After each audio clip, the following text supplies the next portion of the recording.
మనం రెగ్యులర్‌గా న్యూస్ ఛానెల్స్‌లో చూస్తున్నాం ఎన్నో రోజుల నుంచి ఢిల్లీలో హై అలర్ట్ ప్రకటించారు అనేసి. అసలు ఇంత పొల్యూషన్ వచ్చే స్థాయికి ఎందుకొచ్చింది? కోల్ బర్న్ చేసే ప్రాసెస్ అనేది ఢిల్లీ అండ్ అరౌండ్ ఢిల్లీ ఏరియాస్లో చాలా జరుగుతుంది. ఇప్పటికి టిల్ డే మన స్పాగ్ని ఫేస్ చేయడానికి గల రీజన్స్ ఇవన్నమాట. ఇన్ని అవుతున్నా సరే, ఇంత సివియర్‌గా సిచ్యువేషన్ ఉన్నా సరే అరౌండ్ ఢిల్లీ, గుర్గావ్, నోయిడా ఇలాంటి ప్లేసెస్‌కి like they are IT hubs. చాలా మంది అక్కడికి మైగ్రేట్ అయిపోతున్నారు. దీనివల్ల సిచ్యువేషన్ ఇంకా వర్స్ అయ్యే ఛాన్సెస్ ఉన్నాయి.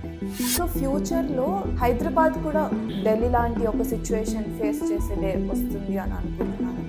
ఒక 10 years అరౌండ్ 2030 to 2035 మధ్యలో Hyderabad has a situation of Delhi right now. We can reduce the pollution emissions అనమాట.